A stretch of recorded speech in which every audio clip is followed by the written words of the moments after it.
All right, people. It is time. For those of y'all who are coming in, welcome to Pittsburgh PodCon.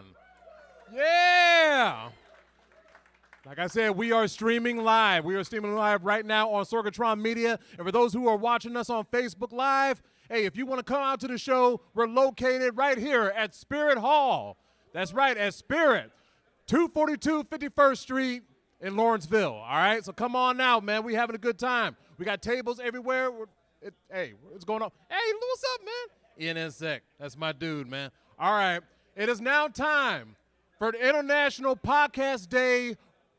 Why we podcast, basically. It is a discussion panel. And what we have right here is the man who's going to be discussing it during the discussion panel, my good friend. That's right, that's what I said. I said it. My good friend, my co-host of River Talk, and the owner of River's Edge Radio Network. Y'all give it up for Mr. Brian Crawford. All right, hello Pittsburgh. Welcome to Spirit Hall. Hello to the world, and welcome to Pittsburgh, Pennsylvania. I am Brian Crawford. This is Reasons to Podcast, a discussion panel for International Podcast Day. We're recording live at Spirit Hall in Lawrenceville, a neighborhood in Pittsburgh, Pennsylvania. And we're here to talk about why we podcast. A big shout out to the sponsors of International Podcast Day: Blueberry, Repurpose.io, Podcast Success Academy, and of course a big shout out to our local sponsor right here, Sidekick Media Services. Let Sidekick Media be the sidekick to your superhero project. Our goal is to make your project stand apart while we offer expertise and guidance from our knowledgeable team. At the end of the day, it's about the client's vision and what they're trying to accomplish. It's still your project. We just offer the support and the resources to get it where you want it. Learn more at sidekickmediaservices.com. As I said, I am Brian Crawford. I am with the River's Edge Radio Network. It's Pittsburgh's voice for local music, a 24-hour streaming service of local original music here in Pittsburgh, as well as some fantastic podcasts that are original to the Pittsburgh area as well. Podcasts like The Mike Sasson Show, the first guest here on the discussion panel. Mike, welcome to the world. Welcome to the International Podcast Day discussion panel and to Pittsburgh PodCon right here in Pittsburgh. Everything in my life has led to this. Hold on, you're off. Everything. I'm off. You're off. Moment failed. Screwed it up. He just said everything. See, that's why we needed to have an initial time. We should have practiced this entire panel a couple times before we even tried it. Make sure yours is on. What I said was everything was leading up to this moment and the microphone wasn't on. So would this have happened in terrestrial radio? Absolutely not. They're Absolutely perfect not. In every way. No, I'm kidding. They're dinosaurs. They're lumbering dinosaurs. They're all going bankrupt, and I can't wait to pick on the juicy morsels of meat left when they are all gone. And podcasting rules the world. Thank you. God bless America. Well, Michael Sasson, fantastic host on the River's Edge. You can hear him every Tuesday morning at 10 a.m. We also have Kahmeela Adams right here to Mike's right. Hello. Welcome. You Hello. are with the RuggedAngel cast. Yes. And when does your show come out? I've started listening. It's a fantastic program. Thank you. And you've kind of taken the opposite approach of Mike, where Mike was in terrestrial radio. He left terrestrial radio and went to podcasting. You were in podcasting and actually had your show syndicated on AM radio. WMCK.FM. And the Rugged Angel cast is basically, I just find a different woman every week and talk to her. I interview her about, just putting the spotlight on whatever, helping her tell her story. Now, are they people local to Pittsburgh, or are they from all over the world? Both, yeah. Oh, it started great. off with just like all the women that I know and all the amazing things that they're doing, and then just kind of like spiraled out. And then I've got like women from all over the country on the roster. This is 104 episodes. Wow! Congratulations, over 100. That's a big milestone in the podcasting realm. So, and to your right, we have Katie Dudas, who is with the ScareHouse podcast to talk about a fantastic woman in the world of podcasting. You're in so many podcasts, actually. You're in ScareHouse, and you're also in Awesome Cast as a regular co-host on that event. And we're going to get through the entire panel and talk about why we got into podcasting and how it helps your vision and your goals in life. But welcome to the podcast. Tell me a little bit about ScareHouse. ScareHouse is right here in Pittsburgh. We're one of the nation's top haunted houses. We always make the top of the list. You do really well. Like it. Pittsburgh weirdos putting on a haunted house. What's better than that? I mean, I got a bunny. I got a killer bunny. There's a bunny, actually, for those of you who cannot see, maybe, from the internet, from the world, from everywhere, we have a bunny from ScareHouse who is terrorizing everyone here at the PodCon. Yes. So, yeah, usually people try to bring people to the event. We try to scare them away. So, ScareHouse Pittsburgh, one of the top 10 in the country, an incredible, incredible haunted house. So if you're listening from South Africa or wherever, there literally was a podcast from South Africa on the stream earlier today. Now you know you need to take a plane ticket to Pittsburgh, Pennsylvania, and head to ScareHouse. To your right, Corey Nevills, talk about scary B-movies. B-movies from the B-movie bros. Some of the movies, I imagine you've got some gems, and then you have some terrors as well. I mean, that's when you take a look at the definition of a B movie, it can be anything from just something that people find like crazy or outlandish to things that are cheap or fun. And so, I mean, we just, any kind of movie that we think can fit our bill, we take a look at, we'll do a review of it. We interview independent filmmakers, and we'll invite them on for a thing we like to call B-movie chats. We like to describe it like a barroom chat, where we just pick a topic in the film industry and discuss it, and it goes from there to here and everywhere in between. Awesome. And to your right, we have Michael Sorg, the man who invented podcasting. I always say that. He technically didn't invent podcasting, but you've been around from like the beginning. You're a pioneer in the trade. How long have you been podcasting, Sorg? I started podcasting in January of 2006. We are nearing 13 years of talking about professional wrestling. Wow. I didn't even know what a podcast was until about 4 years ago, I think, and even then I was kind of fuzzy. And isn't it interesting, because I met you because of professional wrestling initially. We did, and that's a conversation we can have with the audience after this show. But you started an entire network. It started with a show, and it grew. It grew, yeah, and unfortunately I tried to do a network of me doing about 5 or 6 or 7 or 10 shows, and now I recruit other people that do awesome stuff. Yeah. Well, we're going to go around the round again and talk about why we podcast. Mike Sasson, why did you leave terrestrial radio? Why did you come to the River's Edge? You left terrestrial radio. You were on the local... let's just be honest. They stopped paying me. So okay. It wasn't like something where I sat there and went, I'm out of here. I want to work for free. No, it ended. So, but I mean, I initially got into podcasting actually at Pittsburgh Podcast Network with the Jim Crenn No Restrictions podcast. And then from there, I went to my second job in terrestrial radio with Jim Crenn on here in Pittsburgh. And then from there, when that opportunity ended, I actually was on another show on your network. Yeah, Funny Money. Funny Money. And you approached me and said, hey, Mike, if you have any ideas for any shows, we would love to hear from it. And my only idea was I want to talk for an hour or two a week about whatever I want to talk about. And I named it The Mike Sasson Show because I'm not very creative. And so I got a producer, Alex Clemens, who is absolutely the star of the show, is absolutely an amazing talent, and is the key, in my opinion, to my longevity. We are now going, it was 2 years this July, I think. We stopped counting. We're in the hundreds or something like that in terms of podcasting. But basically, the reason why I did it was because of a creative outlet. I've always enjoyed audio entertainment from, obviously terrestrial radio and then satellite radio and everything like that. And to have a platform where it's no holds barred, it's whatever you feel, not having to worry about the FCC, not having to worry about, having to worry that a local car dealership doesn't like what you said or something like that, and being able to bring interesting people on and not having to clear it through 100. I mean, this is the guy who I'm going to use air quotes, work for, and you've never, ever come up to me and said, hey, Mike, we need to tone down on that. No, never. And that's what's great about podcasting, because it is, to me, the way I look at it is, I look at it very similar to the transition that television made when it went from broadcast to cable to now even the streaming services.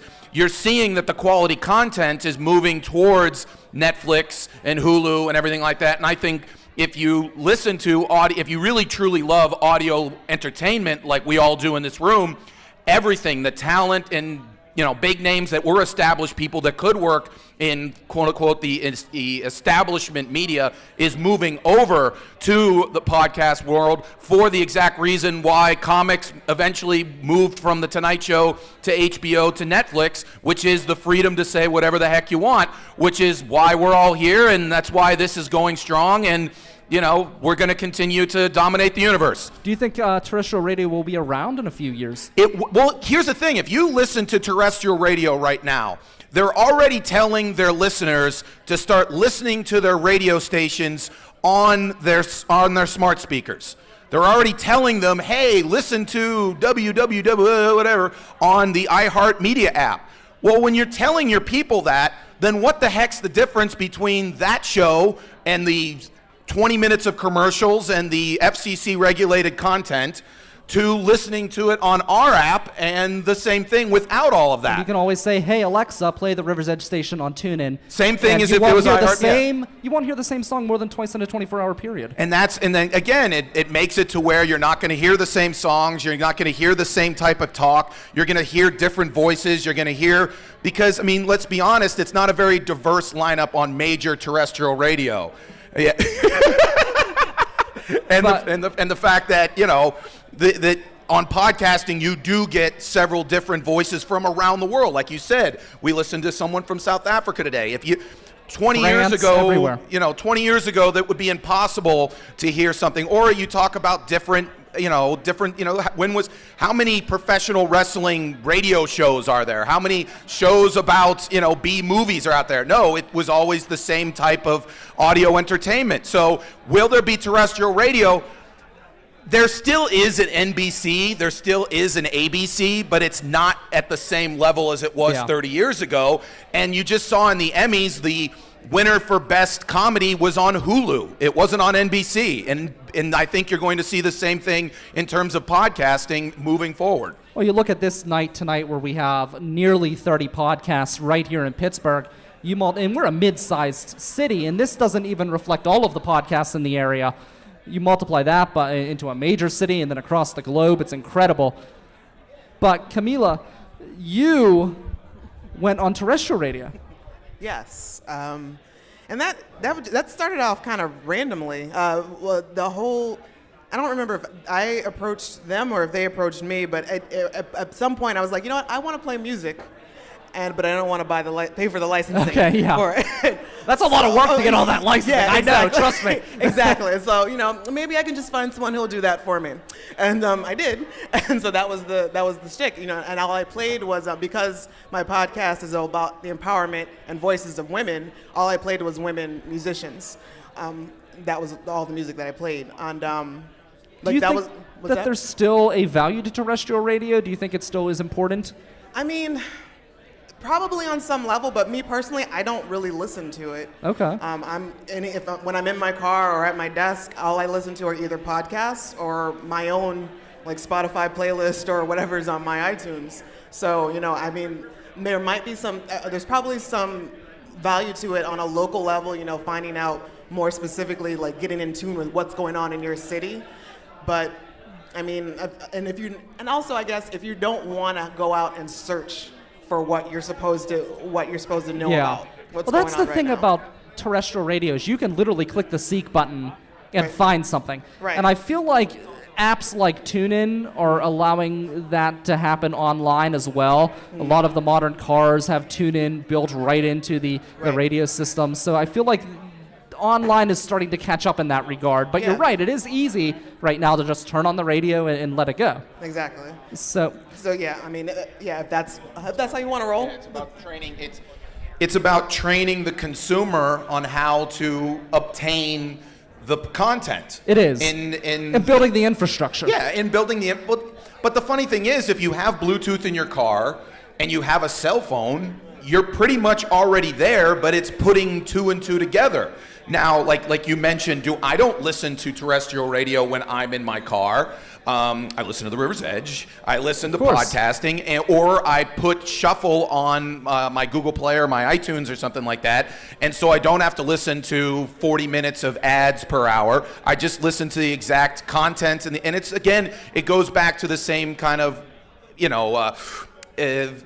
comparison between like, okay, at one point you got one NFL football game on a Sunday and they decided it for you, but then cable came out and you got multiple, and then satellite came out, you got all of them, and now you have a channel that just switches to the good parts. Yeah. And now as a consumer, you learn that that's how you do it. If someone were to take that away, then people would freak. And it's the same thing. I think that right now people, they don't know what is out there, and I think that's changing. I mean, we've all seen the statistics that every year it's exponentially growing and everything like that. But for people that maybe just, again, they go in their car, they turn on the radio, they hit the same, call signal they've been doing for 30 years, it's kind of tough to sit there and say there is an alternative. But once you train them that how you get the alternative, there's no going back. I think it is going to change. We're all old at this table. All of us. We're all comparatively. Trust me, I know my parents are sitting in the audience and they're like, what the heck are you talking about? Podcast, we're ancient. We're old. Yes, You're we not are. old, but Whatever. But we are. Let me explain. This is the Mount Rushmore. Let me explain. We still will turn on the radio. We do the things, but the kids nowadays, they will not touch the radio. And I do this myself. They pull out the tablet, they pull out the phone, and they'll play internet radio or podcasting through their smart device rather than turn the dial. They've completely abandoned it. Sorg. They're not even watching television on television. Right. Yeah, I don't even do that. I watch it on the tablet. Right. It's crazy. I brought my TV from my living room here for over there. I don't think I'm putting it back. Yeah, it's wild. It's become so accessible, in the quality in the screens on the new devices is so great too that you really don't need to sit there and watch TV at home. So I guess unless you get the 4K device. Do these do 4K? I don't even know. So my television is not capable of HDR and 4K, but my iPhone that's streaming this over there is. Wow. Yeah. That's wild. Sorg, you've seen everything. You've been there from the beginning. How did things start? How did you start podcasting? And why did you start podcasting? Because no one knew what it was. Well, I didn't know what it was. We had two sticks and a microphone, and we kind of just rubbed them together until we had a podcast. No, it was infinitely a lot harder. Like, we didn't have iPhones, we didn't have anything like that. I believe the goal was to it's a podcast, it's an iPod, a thing with a hard drive that spins in your pocket. Somehow that sounds dangerous. But no, I came from streaming radio, which was also felt like it was a computer that was going to catch fire in my back room too. And it just seemed like the next step. I watched people like Leo Laporte to go from tech TV to this thing called podcasting, netcasting, and that whole debate we had 10 years ago about what to call it. And it just it seemed like the next step, right, to create something. I was already making websites about certain music groups that were doing community and everything, and I just found this opportunity to hey, we're having great conversations amongst our friends about things like pro wrestling, about technology that turned into the Awesome Cast. Let's record this. Maybe other people will like the thing we're talking about, and they did, and we just kind of grew it from there. How difficult was it to build an audience over a decade ago in podcasting? Because like I said, I'm obviously involved in the online media. I didn't really understand what a podcast was until just before the River's Edge started. I remember when I first started my podcast, River Talk, it was called the River's Edge at the time. I didn't call it a podcast because I still didn't understand what a podcast was. I called it online radio. So there's this thing called MySpace.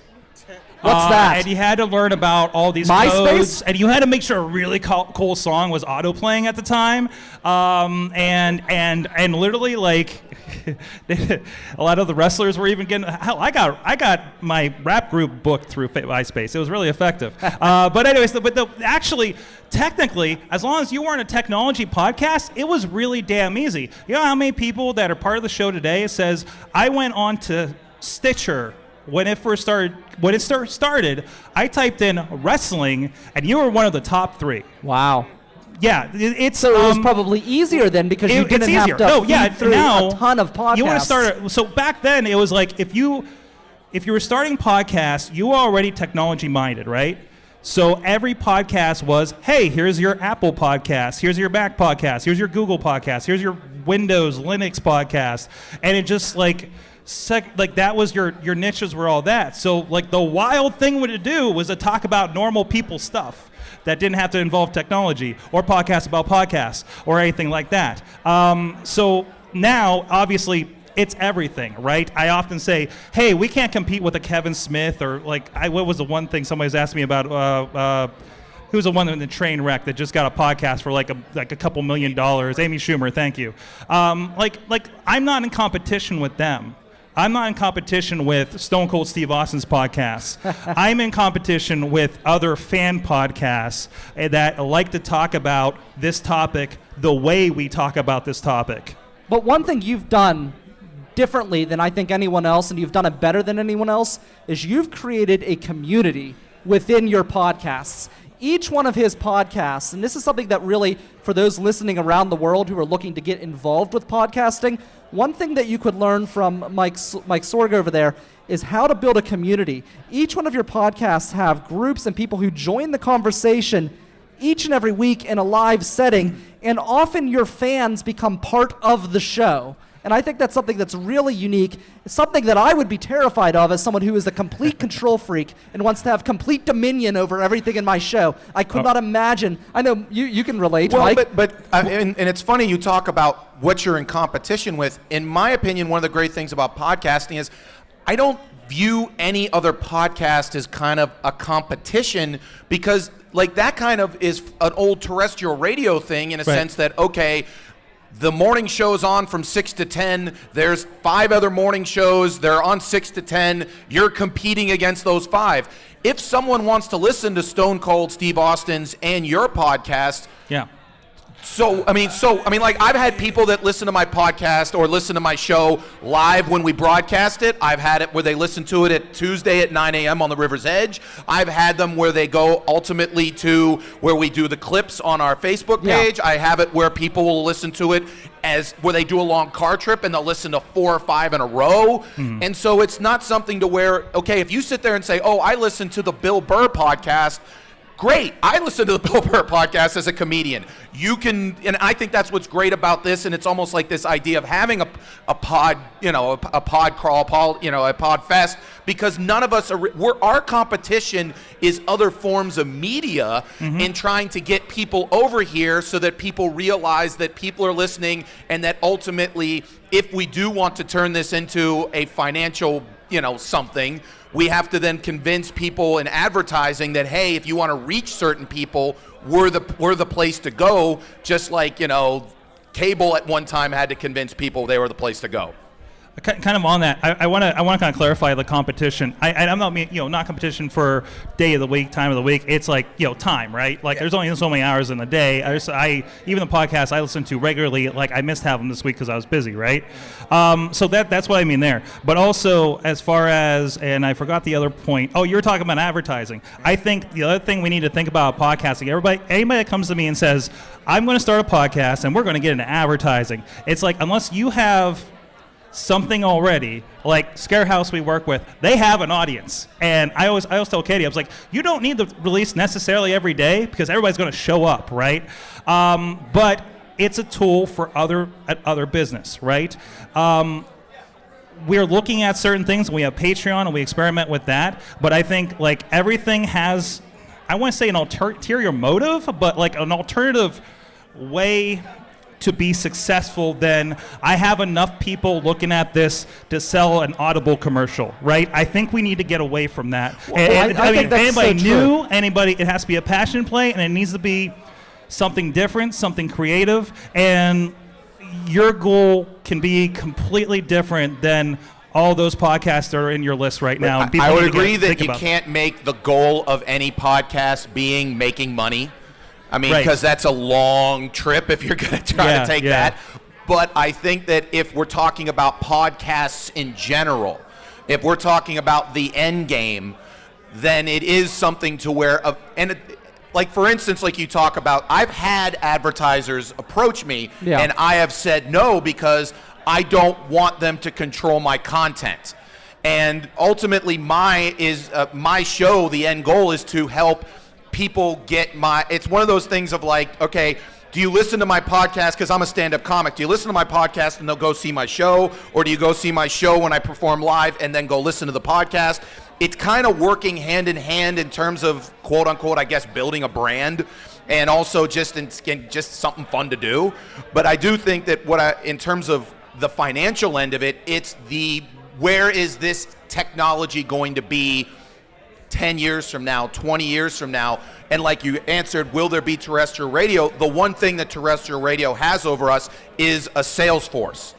And that's the difference, is they have people that have been trained to go into people's businesses and be able to explain why they should invest. Yeah, I think you need to be willing to look outside of the box, too. People, you talk about Audible. Well, every podcast in the United States, around the world, is looking for the Audible sponsorship, the Audible sales. You need to be able to think about outside of the box. For example, if I were to choke on a piece of ice here and die, I would ask you to haul my body. You can tell I'm in podcasting. To Hahn Funeral Home, the only family-owned funeral home in Millville, because they specialize in grain burials. That's where you need to go when you look at advertising. You've got local sponsors. You have to look outside of the box. You can't just look to the same old. Give me something perfect for podcasting. Something like our friends at Slice on Broadway that provide us with the perfect pepperoni pizza for Pittsburgh podcasters, and have for several years, from one location to 4, including PNC Park, home of the Pittsburgh Pirates. That's a lot of damn peas. That's right. They do a great job. I've had their pizza on AwesomeCast. So, speaking of AwesomeCast, your co-host, Katie Dudas, ScareHouse Pittsburgh, you are one of those people, and I was really interested to talk to you because you are part of a successful organization. You are part of a successful business. You're making your money on the audiences coming to the ScareHouse, and we talked about Sorg and how he has done such a fantastic job of building a community. I feel like what you guys are doing at ScareHouse, and the reason why you podcast, is to engage that community and keep them involved with ScareHouse all year round. Is that the objective? Am I right in thinking that? You would be surprised how many of your listeners are not local. Okay. Our listeners are not. They're across the country and across the world. It's wild when you look at the geographical statistics of ScareHouse. I was not expecting it when we first broke into work with Sorgatron Media and Fireside, and I was shocked looking at the numbers, like how many were not outside of Pittsburgh. And it's more about getting to learn more about the industry. We work with industry professionals and then find houses, but we go beyond that, and we're looking for the weird thing, the interesting thing. A lot of it is just putting our personalities out there and introducing ourselves in different ways to the world, and people are responding to that. It seems like us, and being able to put Pittsburgh out there too, and I think it's hard to locally that putting that kind of fun vibe out there. I think people really like that. Yeah, so people connect to you, and then but people from outside of the area who start listening, and they love to learn about these people involved in the field and how they do what they do. Do you think it brings them to Pittsburgh? Do you think at the end of the day they may take that plane trip to Pittsburgh to check out ScareHouse because you've built that community? We've had that happen. It's really wild when someone goes, oh, I'll start talking, they're like, oh, you're Dudas, and I'm like, what? And I just don't, it's very wild to me for them to come to town, because they will visit ScareHouse. We have people that travel from across the country to visit our haunted house, and they'll say, we found out about you through your podcast, which is one of the coolest things ever, because you're just not expecting that. Because you're like, oh, I saw you on Facebook, or I saw you here on social media, but to hear the podcast and know our voices is really a neat thing. It is cool. I've run into people who've watched my show and come out to different events, and it's really cool to meet different people who have seen you. I remember I was at the Carnegie Museum, actually, speaking of Snack, who was one of the shows. You can follow them around the world from the Carnegie Science Center. They led today's PodCon. I was listening to their program, and I learned about it through the Carnegie Museum system. When I was at the Carnegie Museums, somebody ran into me. They said, oh, you. I said, I know you from somewhere. And it was the Pod Party. They heard about the Pod Party, came down, remembered me, ran into them in public. It's crazy how things can grow in this podcasting community, and you can get your own little fandoms. It's kind of cool. And I know you're becoming a star, because not only are you doing ScareHouse and AwesomeCast, but you're doing interviews with wrestlers as well, and all sorts of things. Did you... Short wrestlers. Yeah. That's going to be my next podcast. Can you stand up for a second? Yeah. Like Katie is really tall. So I think you're probably out of the camera view. So... Are we listing heights now? Yes. Yeah, Mike here, also tall. I'm tall too! So did you start podcasting with ScareHouse first, or did you get introduced to podcasting through? Awesome cast. Well, Okay. Actually, I think I was wrestling Mayhem show first. I drag everybody into that. Yeah. I did. So did you convince ScareHouse to get a podcast? No, I came on there. It was already established, but I kind of pushed them to more of a personality base. Okay. Like we do a lot more things where it's us talking insider things about us doing, who we are and what we do. But yeah, I think it's important to point out that a lot of people that work with ScareHouse, Kurt and in the past, including the founder, are old media people that have that idea, and I should probably put a camera on me, like they're always looking for that next thing, right? And they're looking at, along with Katie, the Facebook Live and the podcasting and that next way to get your message out. And they buy billboards and news spots and radio spots too. And that's always a conversation I know you guys have. Well, I think that you see a lot of that. You see a lot of people who are moving from terrestrial radio to podcasting. Even some nationally syndicated people are now easing back on the radio and kind of divvying up their time between radio and podcasting. So I think you do see a lot of that change and that shift towards online media. And I think that it's really interesting to see that, but I think that they can make really good podcasters because, so Mike, your show's really successful. Kahmeela, you're on terrestrial radio, so were you on radio before you were podcasting, or were you podcasting first? I was podcasting first. Okay. And, so kind of, I guess, to touch on we spoke about community a little bit here, and the reason why I started even podcasting, it started off as being just something fun for my husband and I to do, because we decided we were going to do like a TV movie review podcast, and we did that. But he's a lawyer, so he gets busy. So, and then I moved on to do the Rugged Angel cast, where I found there were a lot of women in my life that were doing amazing things, and no one had ever wanted to talk to them, whether it be in print or on air or whatever. And a lot of them, this was the first time someone had interviewed them. So, and it was also a way for me to strengthen the relationships with women that I have in my life, because I was always kind of like, oh, the guy's girl, whatever. But you grow up and you find out that it's important to have relationships and solid relationships with women. And it's also like, how often do we get to sit and talk with somebody for an hour uninterrupted and undistracted? So it's just like, that's kind of the whole reasoning behind why I even started. And then I'm also repping my other podcast, Revisiting Sunnydale, today, where one of my best friends and I we talk about Buffy the Vampire Slayer. Oh, okay, that's cool. So we're rewatching that. And so that in itself is just like, I get to hang out with my friend for 3 hours a week. We sit and record 3 episodes or whatever. And sometimes that's so important. So you're really a busy person, right? I am as well. So with the River's Edge, my friend Randy Highland, who co-hosts the Culture Cruise with me, we love to go to museums in the Pittsburgh area. And we go to everything from the what I mentioned, the Carnegie, all the way to Bicycle Heaven, to the Baronhof, all sorts of museums, the smallest to the biggest. But I started getting busier and busier in my life with the radio network and work and everything else, and it was becoming more and more difficult to make that happen. So what did we do? We turned it into a podcast, and it's the Culture Cruise, and we're doing what we love, right, having a really fun time doing it. We actually record the show driving to the museum and driving back, so you could hear, depending on who's driving. If I'm driving, you get to hear me honking on the horn and yelling at people. If Randy's driving, you get to hear me yelling at Randy for not honking on the horn and yelling at people. But it's so much fun, and it's doing what we would have loved to do anyways, exactly, but we're able to turn it into a creative artwork that... Marcella and I, that's all we do anyway. We just sit around and BS about pop culture in general whenever we're together. It's like, how about we just throw a microphone on it and record it and let everybody else in, and then we also get to meet other people that are also into it as well. And it's just really a fun time. Yeah. And another point, you keep on kind of going from podcasting to terrestrial radio or terrestrial radio to podcasting.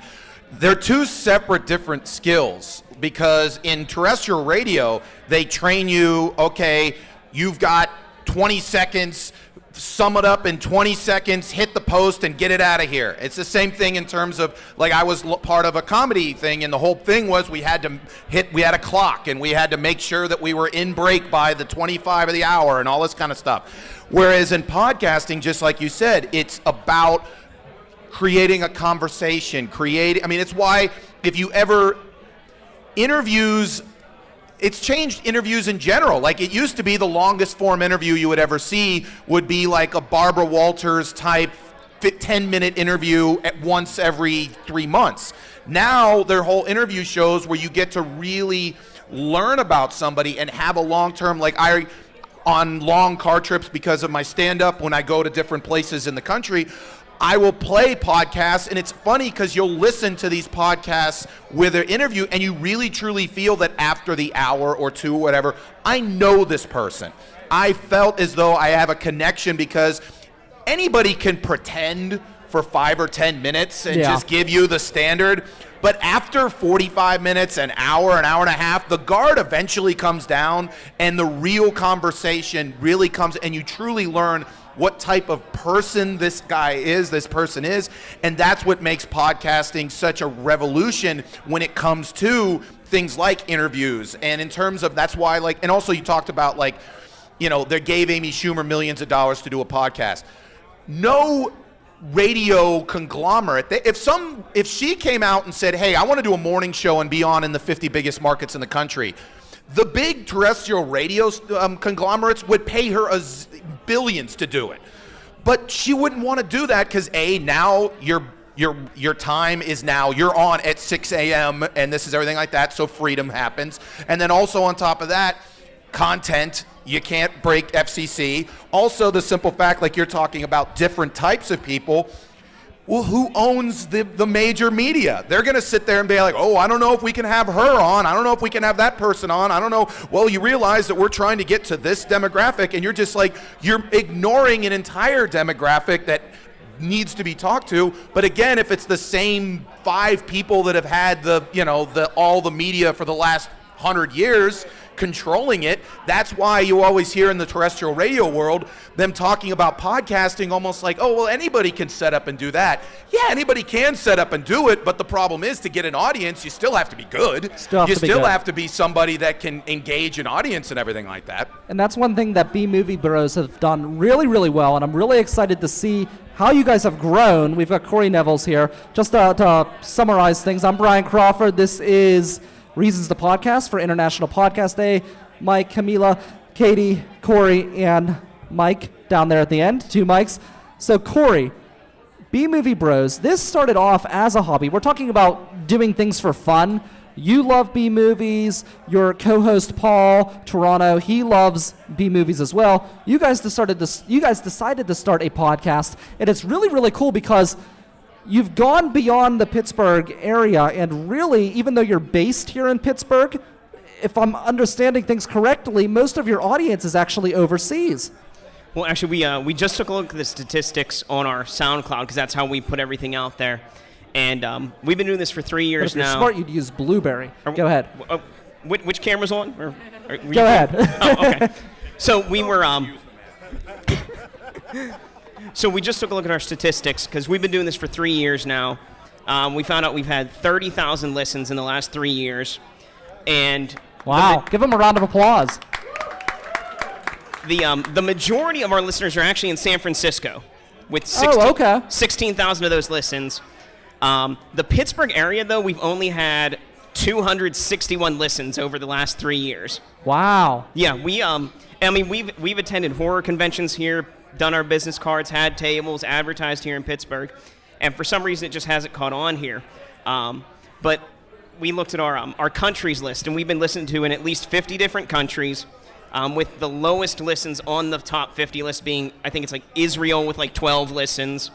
The top is the U.S. with like 23,000, and then the UK with like 15 or 1,600. Wow. And it was funny because when we first started, we had a lot of interviews with filmmakers from the UK, and they thought that we were based somewhere in the UK. They were like, oh yeah, we met you guys somewhere, and we're like, no, you didn't. Like, I've never been to the Europe. UK, yeah. But yeah, it was really funny, and even now, like, a lot of our interviews are overseas, are from the UK, but a majority of our listeners come from the West Coast. And I think that if you talk about podcasting, which makes it amazing, is if you had just focused on, your backyard, Western Pennsylvania, maybe, again, sometimes you just don't click in a community. But because it's on the internet and it's worldwide and it can be listened to across, you found the audience, but it wasn't a typical audience that you think a B movie show based in Western Pennsylvania would get. And that's one of the great things about doing like you talk about why do a podcast. It's like, okay, maybe you have an interest that maybe your neighbors aren't necessarily interested in. Maybe you live in Pittsburgh and you're a huge fan of English Premier League soccer. Well, guess what? Maybe you want to reach out to people that like English Premier League soccer, so you find people around the world that are interested in it, as opposed to being in Pittsburgh where, again, that's not. Or maybe someone in the UK is a huge fan of the Pittsburgh Steelers, whatever. It's the same kind of thing, and that's what's incredible about podcasting. You're nodding in agreement, everything like that. It's crazy too, because we learned a lot culturally with like the movie scene over there as opposed to over here.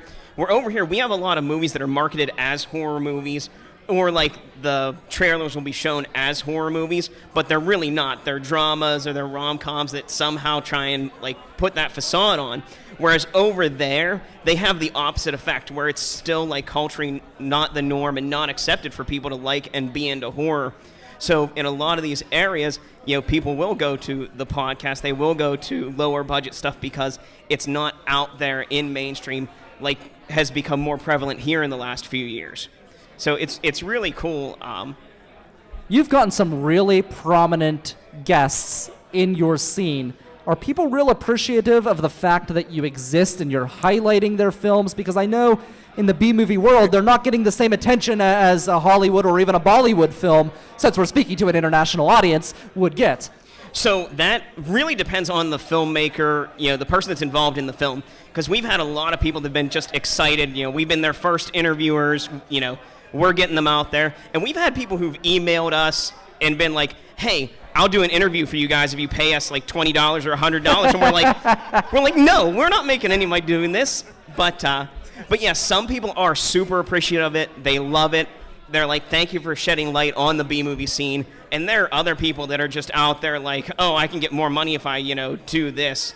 And it's, that we found more often than not, it's people that do just love getting their name out there, love talking to other people that are interested in the same thing, love making the movies, love having the conversations, and love just sitting back and watching something that like a lot of people would consider a guilty pleasure, but is pleasurable nonetheless. That's actually like one of the things that I have found like in like I guess 3 years I've been doing this, 4 years, that now I'm starting to get like people coming like, hey, I'm getting emails from PR reps. I'm like, I have a client who's got a book coming out, would you like to have her on the show? I've got someone coming here, a filmmaker, blah, blah, blah, would you like to have her on the show? And I'm like, great, I don't have to pound the pavement as much anymore to try to find guests. Isn't that so cool? Because it's a thing where, and I've always really stressed that the River's Edge is I know it's a legitimate organization, other people do, but some of the older crowd, they don't understand online media, and you have to always fight that battle that, right. You are as important to the fabric of the media world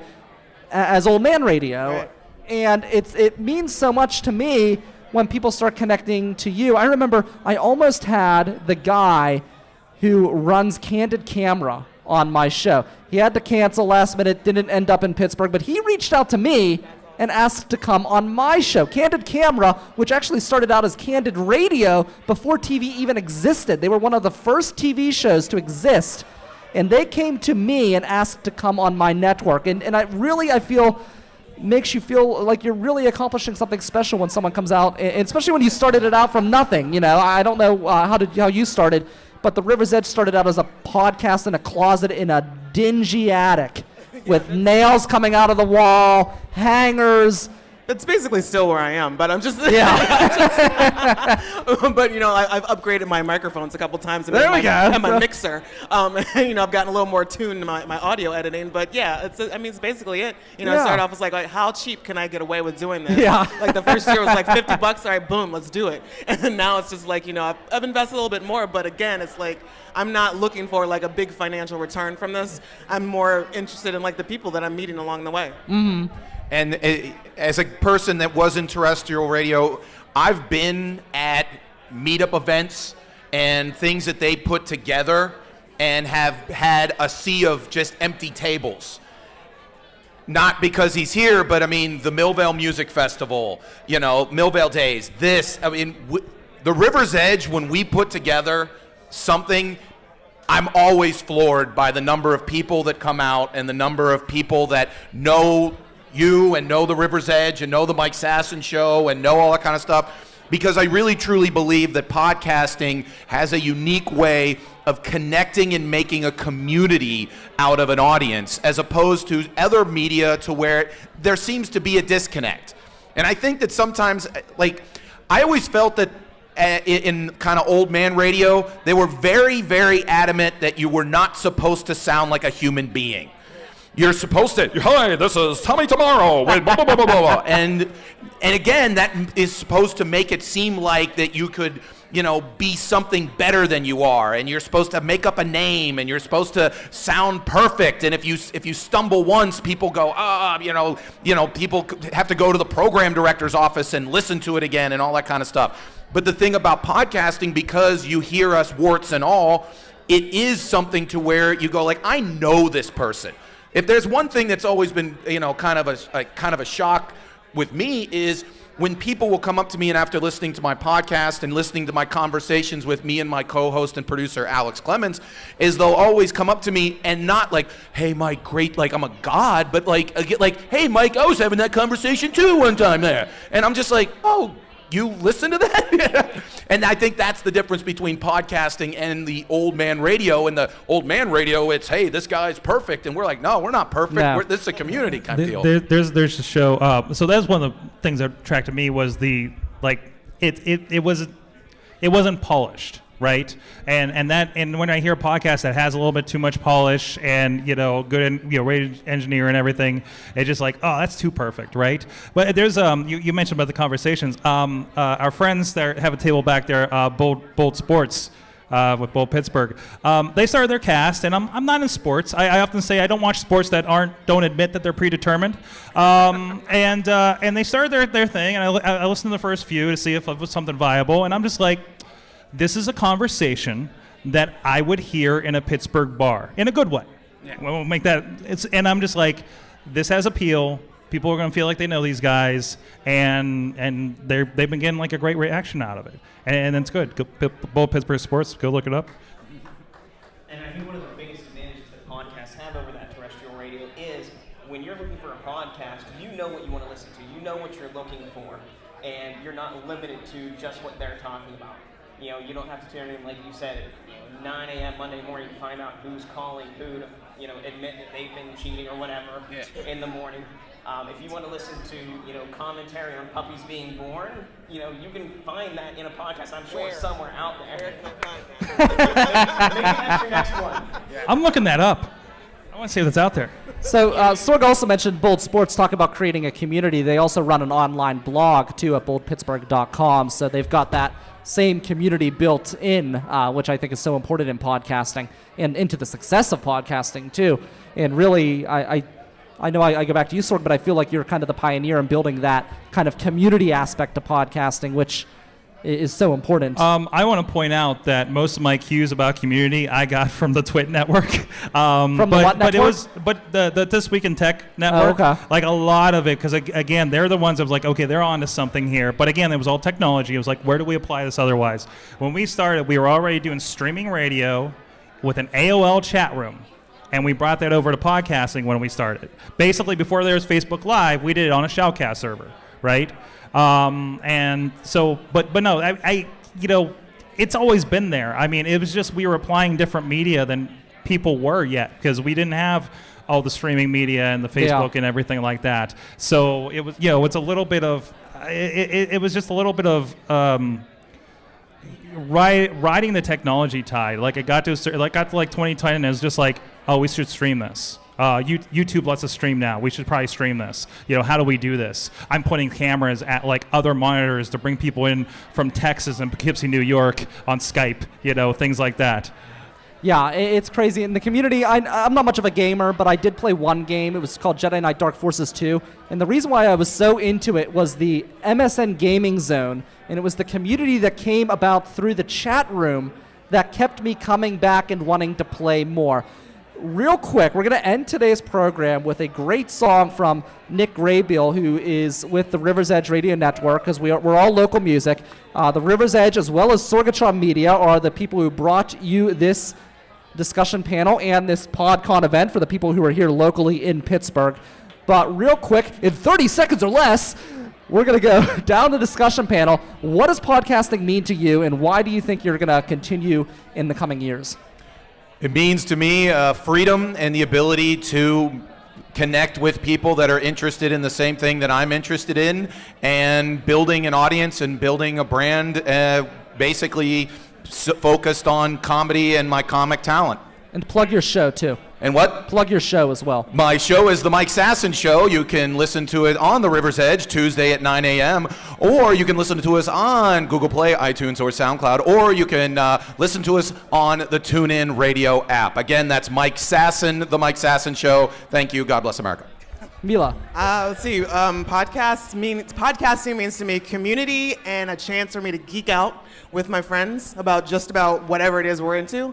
And you can find me, the Rugged Angel cast, also Revisiting Sunnydale and Down to Watch. They can all be found on Libsyn, iTunes, Player FM, iHeartRadio, and Wow. Podbean. And Rugged Angel is one word, or you could just go to ruggedangel.com and it'll take you to where you're going to need to go. So basically, you can accidentally run into You can basically Rugged just Angel. trip. It's just you're just like roaming Yeah. around on the internet and you'll trip over I thought my, we one were of my everywhere. podcasts. That's always one thing that upsets is someone say, hey, how do I listen to your show? How do you not listen to our shows? We're on every available media on the planet Earth. You legitimately, you open up your phone, trust me, you'll find us. Yes, it's there. Katie. What podcasting means to me is the ability to tell stories. I think it would otherwise be lost, to be able to communicate fun things and, just kind of connect with other people. I'm ScareHouse Podcast. Find us at ScareHouse.com on Sorgatron Media. Family of Podcasting and Awesome Cast. I'm also over there. Also in the Sorgatron family of podcasting. To me, podcasting it's a release, it's an escape, and it's about friendship. Paul and I both have jobs which a lot of people would call high stress, and it's our way to get away from that. It's our way to release that tension, that frustration from throughout the days, and it's an escape. It's a way for us to get together and keep that friendship strong and talk about what we love. And you can find us at bmoviebros.com, all one word. We're on Facebook, /bmoviebros. We're on SoundCloud, iTunes. I think that's it. We have a Twitter account at @bmoviebros, or Paul himself has @bmoviepaul. And I just have to say, we review movies to the best of our abilities. Sometimes we get off topic, but randomness is a gift. Podcasting is everything to me because I wouldn't be doing the majority of things I am today. Podcast has opened doors for me, has led to me working for myself, has helped me get through depression, has helped me, thanks to podcasting, I have seen half the country in the last few years. Wow. And I go to those towns and find people that listen to our shows and get to go have lunch with them. That's so cool. When I can go to LA and have lunch with Alex Carr's out there. Alex Carr's Media and Design, by the way. Go check him out. That is a cool feeling, right? And those are all because of the podcast, the Mayhem Show, the PodCamp Pittsburghs. For 11 years we did that. That is amazing. And it's really cool that I didn't imagine in 2006 that I'd be sitting in a room with all these people talking about podcasting still, and a nice a room that had a wrestling ring in it right there last night. So that, just to bring it full circle. So Very cool. Yeah, I similarly understand where you're coming from, Sorg. I am moderately good at a lot of different things, but not good enough to be successful at any of them. I'm a good writer, but I don't have the attention span to write a book. you need to work on your self-image. I'm interested in politics, but I can't stand the culture that surrounds politics and the backstabbing and everything that's involved with that. I don't know. I'm good at planning events, but basically everything that I'm kind of good at can come together in one form, and that is online radio and podcasting. And every little thing that I find value in my life, I can bring to one place and make it work and really be who I truly am, and just put it all out there. I can write, I can have fun, I can be creative in a way that works for me. That's way more than 30 seconds. That is. And because of that, I got to roll right to Nick Rabiel. Mike, Kahmeela, Katie, Corey, Mike, Sorg, there at the end. I'm Brian Crawford. This has been Reasons the Podcast for International Podcast Day, right here at Spirit Lounge in Pittsburgh, Pennsylvania. Got Nick Rabiel wrapping things up for us right now, right here on stage. Also a member of the River's Edge. Thank you guys so much for listening.